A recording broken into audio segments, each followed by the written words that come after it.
চলে এসেছি আরও একটি পাবদা মাছের রেসিপি নিয়ে। পাবদা মাছ একদম সহজলভ্য একটি মাছ হয়ে উঠেছে এখন। যে কোনোখানেই এখন এই মাছটা পাওয়া যাচ্ছে, গ্রামে কিংবা শহরে বা রাস্তার মাঝে মাঝেও এই মাছ এখন দেখতে পাওয়া যায়। তাই এই মাছটির একটু বেশি চলাচল আছে বলে এই মাছের রেসিপি ঘন ঘন নিয়ে আসছি। হ্যালো ফ্রেন্ডস, আমার ডেলি রান্নার চ্যানেলে সকলকে একটি মিষ্টি শুভেচ্ছা জানিয়ে আজকের রেসিপিটা শুরু করছি। চলুন আমি আজকের রেসিপিটা শুরু করি।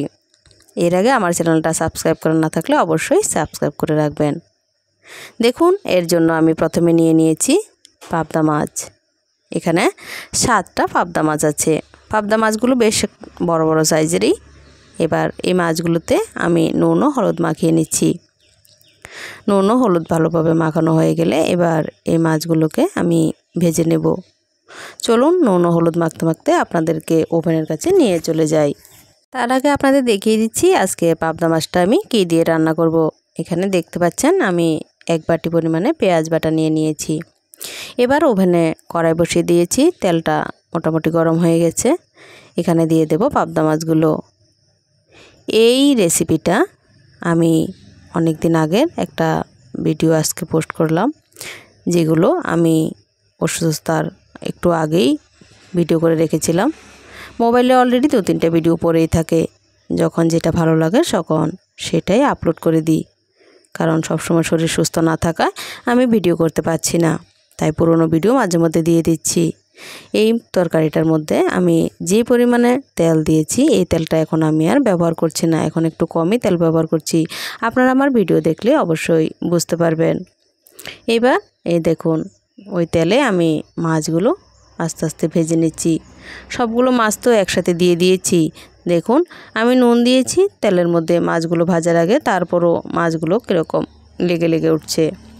তারপরও কোনো ব্যাপার না, আমি মাছগুলো একটু সময় ধরে নেড়ে চেড়ে বেশ ভালোভাবে উল্টে নিয়েছিলাম। এই মাছগুলো একটু আমি হালকাভাবে ভাজবো না, কড়াভাবেই ভেজে নেব। এই রেসিপিটা আমি পাবদা মাছ দিয়ে করেছি। আপনারা চাইলে যে কোনো ধরনের মাছ দিয়ে এই রান্নাটা রান্না করতে পারেন। দেখুন, কথায় কথায় মাছগুলো অনেকটাই ভাজা হয়ে গেছে। শুধুমাত্র উপরে যেটা দিয়েছিলাম সেটা ছাড়া আর এই দিকের মাছটা ছাড়া আরগুলো ভাজা হয়ে গেছে। এগুলো নামিয়ে নিচ্ছি। এই দুটো মাছও আর কিছুক্ষণ নেড়ে চেড়ে তারপরে আমি নামিয়ে নেব। মাছগুলো ভাজা হতে থাক, এদিকে আমি কী মশলা ব্যবহার করব সেটা আপনাদের দেখিয়ে দিচ্ছি।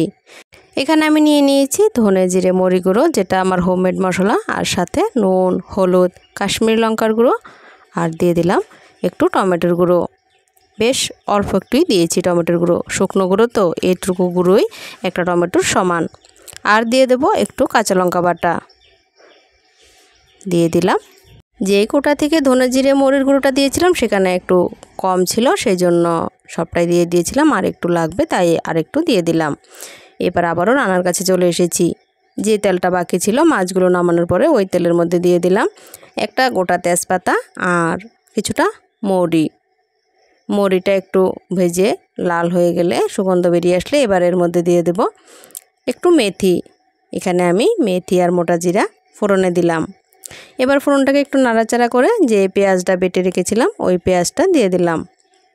পেঁয়াজটা দেওয়ার সাথে সাথেই ঢেকে দিয়েছি, কারণ পেঁয়াজ বাটার রসটা তেলে পড়ার সাথে সাথেই ছিটকাচ্ছিল, সেই জন্য কিছুক্ষণ ঢেকে রাখলাম। ছিটকানো বন্ধ হয়ে গেলে তারপর নেড়ে চেড়ে দিলাম। দেখুন, পেঁয়াজ আর তেল একবারে মিলেমিশে নেড়ে চেড়ে দিচ্ছি। এবারের মধ্যে দিয়ে দেব পরিমাণ মতো নুন আর হলুদ। পেঁয়াজের অনুপাতে এখানে দিচ্ছি। নুন ও হলুদ দিয়ে আবার বেশ কিছুক্ষণ নেড়ে চেড়ে নেব।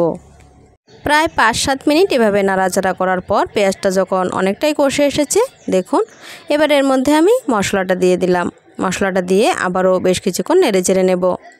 তেলটা যখন দিয়েছিলাম অনেকটাই মনে হয়েছিল বেশ, এখন একদম তেল দেখুন একদম দেখা যাচ্ছে না। এবার এখানে মশলাটা বেশ কিছুক্ষণ কষিয়ে নেব। মশলাটা এভাবে কিছুক্ষণ রেখে রেখে আমি কষিয়ে নিচ্ছি। যতটুকুই তেল দিয়েছি তার থেকে মশলা থেকে কিছুটা যখন তেল বেরিয়ে আসবে তখন বুঝে যাবেন যে মশলাটা কষে গেছে। দেখুন, অনেকক্ষণ পর চলে এসেছি, দেখুন মশলা থেকে তেল বেরিয়ে এসেছে। এবার এই পর্যায়ে আমি ঝোল দিয়ে দেব। দিয়ে দিচ্ছি এখানে ঠান্ডা জল।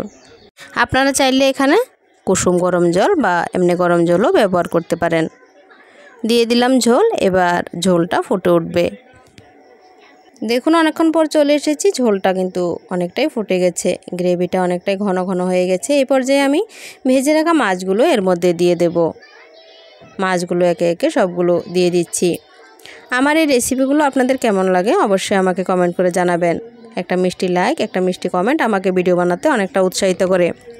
আমার রেসিপিগুলো যদি আপনাদের ভালো লাগে তাহলে লাইক, শেয়ার, সাবস্ক্রাইব করতে ভুলবেন না। আর অবশ্যই পাশে থাকা বেল আইকনটি প্রেস করে দেবেন, যাতে করে পরবর্তী রেসিপি নোটিফিকেশন সবার আগে আপনার কাছে পৌঁছে যেতে পারে। দেখুন আমার রান্নাটা কিন্তু অলরেডি অনেকটাই হয়ে গেছে। এবার নেড়ে চেড়ে ওই পেঁয়াজের যে মশলাটা, ওই মশলাটার সাথে মাছটা বেশ কিছুক্ষণ হওয়ার জন্য অপেক্ষা করছি। দেখুন নামানোর আগে দিয়ে দিলাম এখানে গরম মশলা গুঁড়ো। রান্নাটা অলমোস্ট ডান। এবার আমি 10 মিনিট স্ট্যান্ডিং টাইমে রেখে রান্নাটা নামিয়ে নিচ্ছি। চলুন নামিয়ে নেওয়ার পর আবার আপনাদের সাথে দেখা হচ্ছে। নামিয়ে নিয়েছি, দেখুন চলে এসেছি রান্নাটা নিয়ে। কেমন হয়েছে আমাকে জানাতে অবশ্যই ভুলবেন না। আর যদি ভালো লাগে থাকে বাড়িতে অবশ্যই ট্রাই করে দেখবেন।